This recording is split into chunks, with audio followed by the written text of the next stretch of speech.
Se cortó el módulo, les estaba diciendo justamente que les estoy mostrando parte de lo que es el PowerPoint correspondiente a los alumnos de mecánica, pero es lo que ustedes se van a encontrar cuando entren al libro Norton y que analiza las aceleraciones, llegando a las ecuaciones correspondientes de aceleración para los distintos casos. Este es otro camino para llegar a las mismas ecuaciones que nosotros hemos llegado a a través de la mecánica racional, ¿sí? Nada más que acá se aplica el álgebra de vectores, pero se llegan a las mismas ecuaciones de velocidad, de aceleración, de diferencia de velocidad y diferencia de aceleración, ¿sí? Ustedes no tienen que ver esto, tienen que ver solamente de ese capítulo la parte correspondiente a la determinación gráfica de aceleraciones, porque después sigue una parte analítica que tampoco les compete, ¿ah? Solamente esta parte de determinación gráfica, de ese capítulo. En velocidades les aclaré que era igual determinación gráfica y también la utilización del concepto de centros instantáneos que también se los acabo de explicar. Bueno,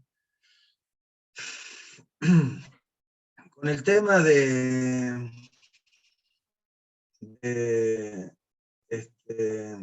la determinación gráfica de aceleraciones, así como para el caso de velocidades, nosotros habíamos dicho que la determinación gráfica de velocidades, y en este caso de aceleraciones también, es un método que, si bien era el único método que había hasta hace no muchos años, podríamos pensar que es un segundo en toda la existencia del ser humano, ni un segundo es, porque 70 años no son tanto tiempo.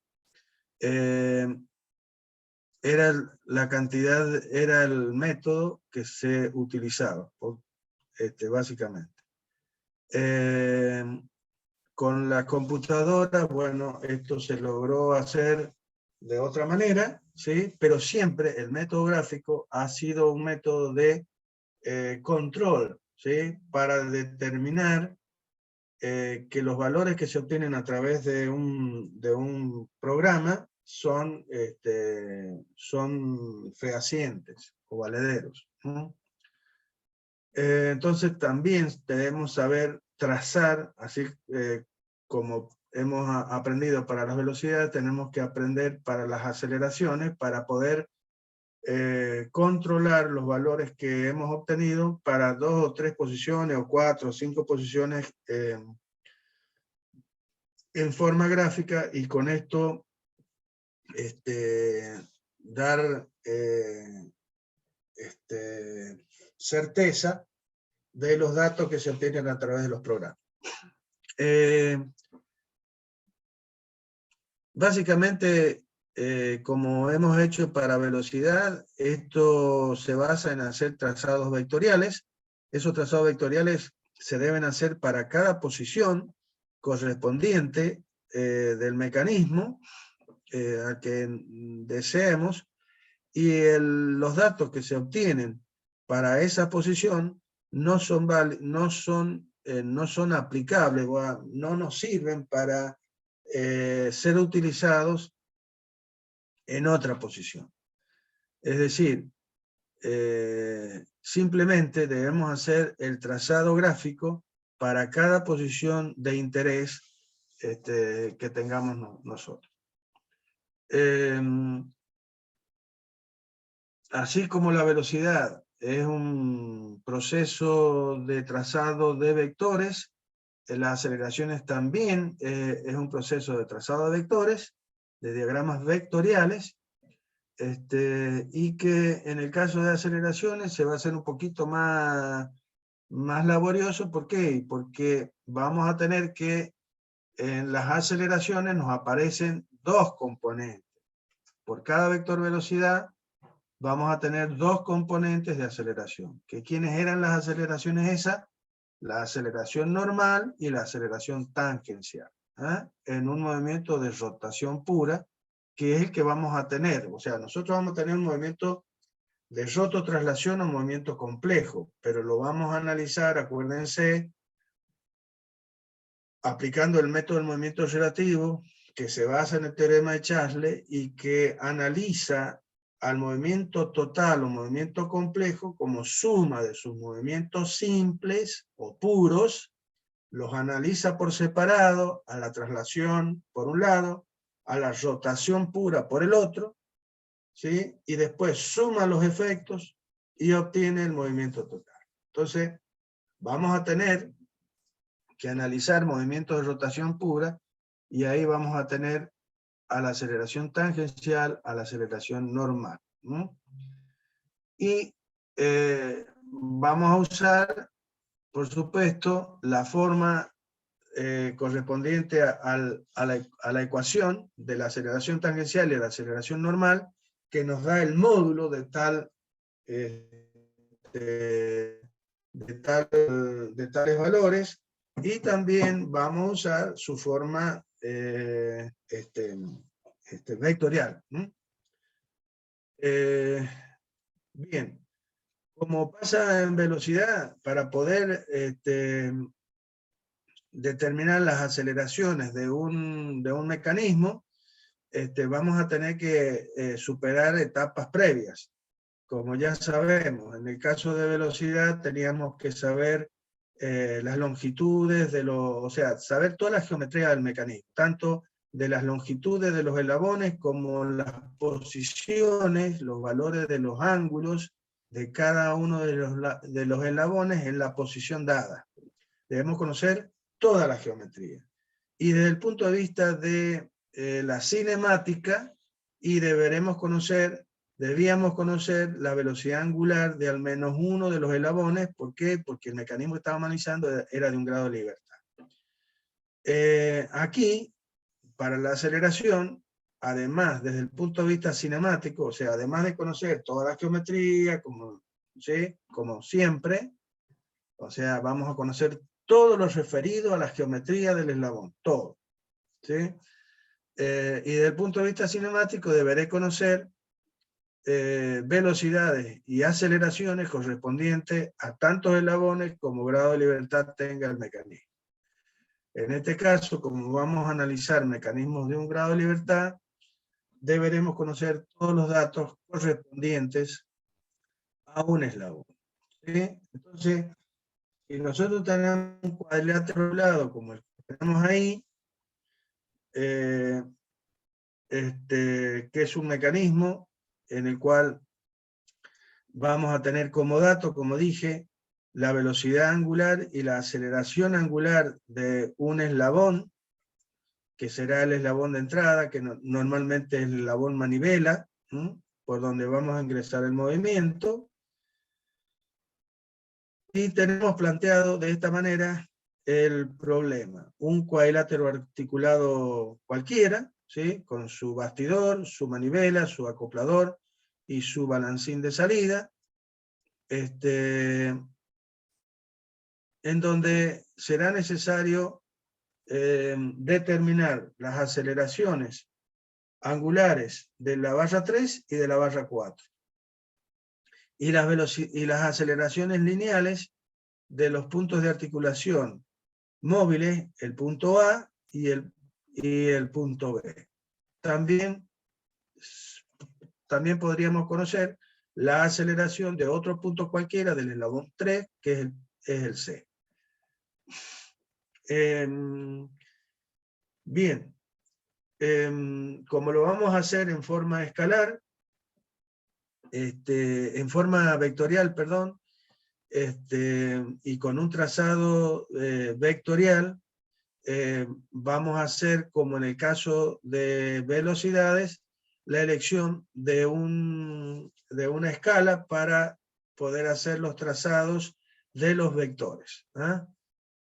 No quiere decir que nosotros vamos a trazar al mecanismo en forma escalar, nada que ver.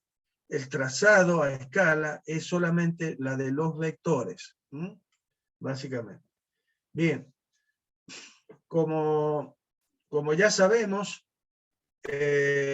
vamos a aplicar el método del movimiento relativo, y eso significa la utilización de la ecuación de la diferencia de aceleraciones, en este caso, que es básicamente la que representa justamente el hecho de que estamos aplicando el método del movimiento relativo basado en el teorema de Charles, ¿sí?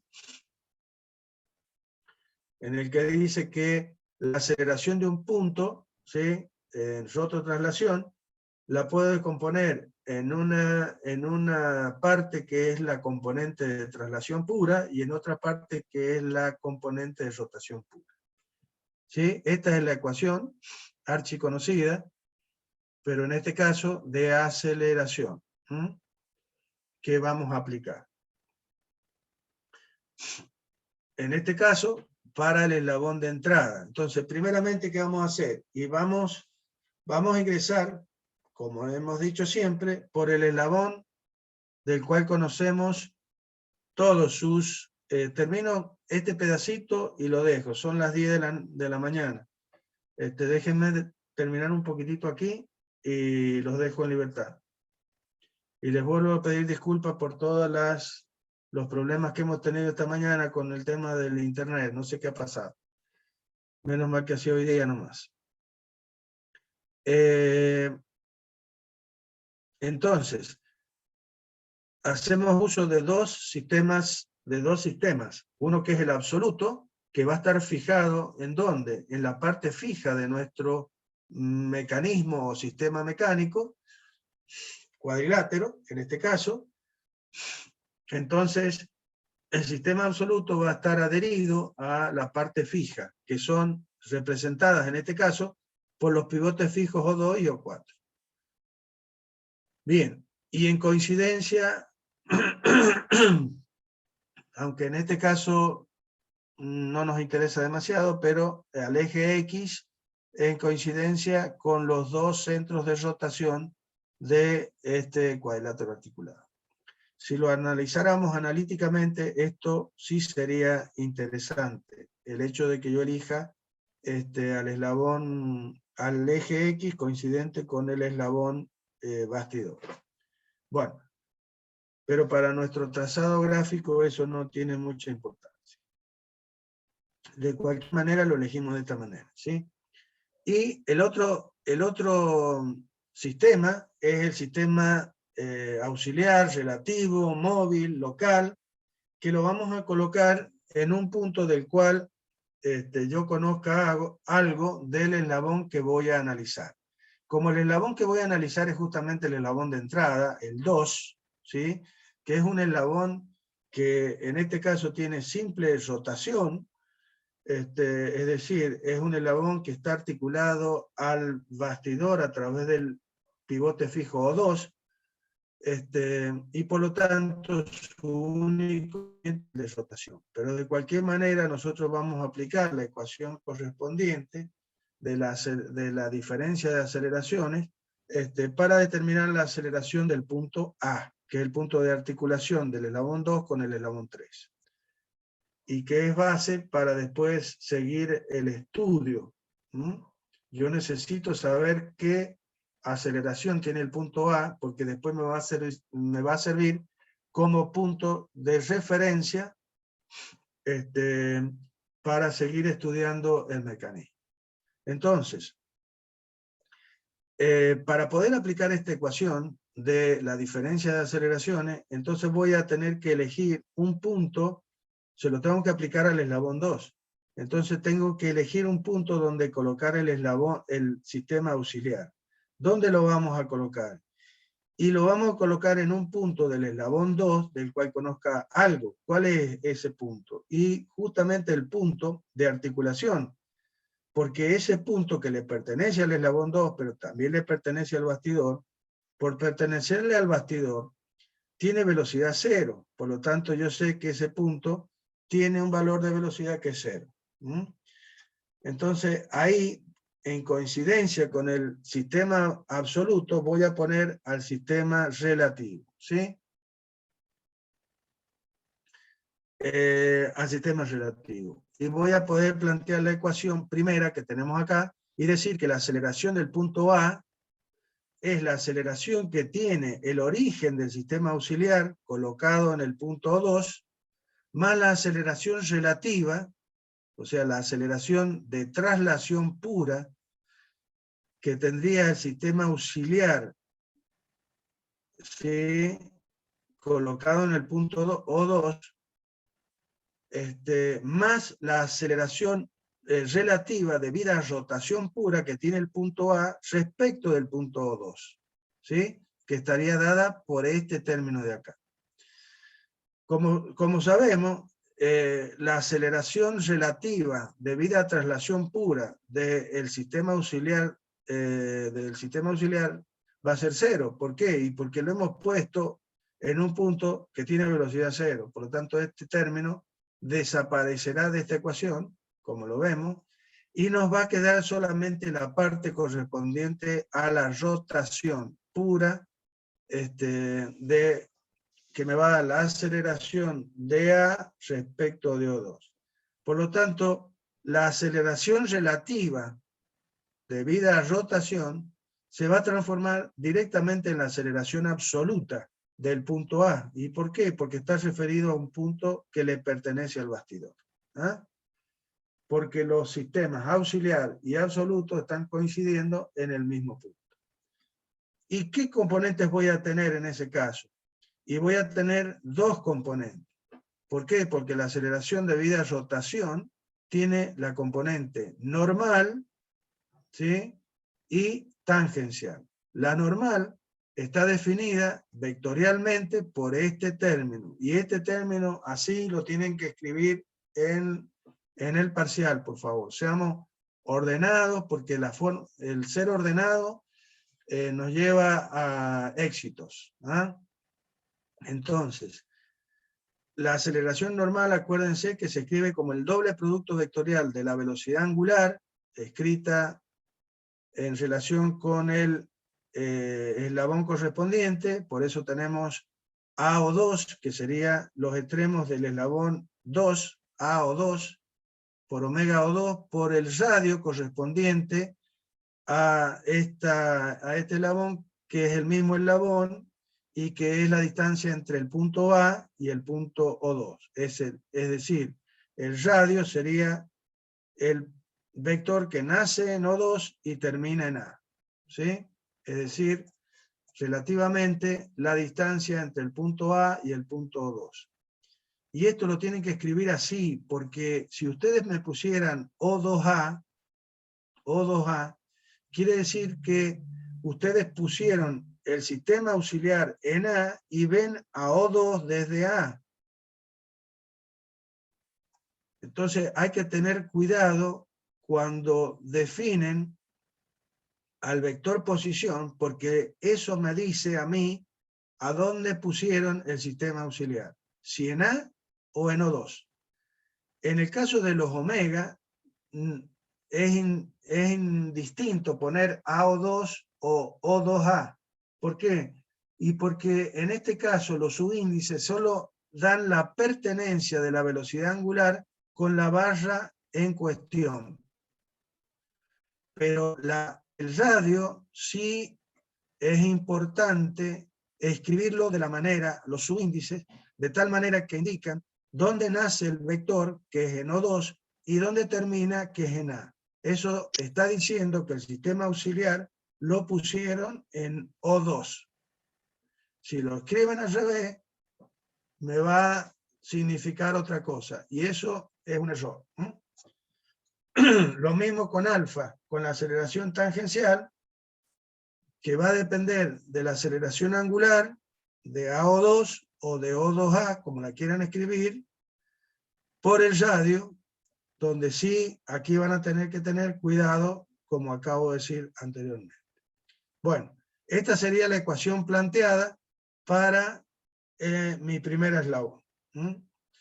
Bueno, les llego hasta acá porque ya son las ideas prácticamente y ya les estoy robando tiempo que necesitan para ir a la otra materia. Les agradezco escucharme y mañana vamos a comenzar con la resolución de los problemas, porque en un ratito les termino esto y ya comenzamos con resolución del problema. La explicación de los problemas resueltos en los apuntes y también vamos a hacer algunos otros problemas para ya poder hacer el parcial. Así que vayan leyendo todo lo que hemos visto y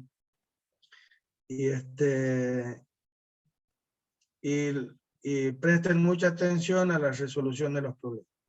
Bueno, nos vemos mañana. Que tengan buen día. Hasta luego, chicos. Gracias por prestar atención. Hasta mañana.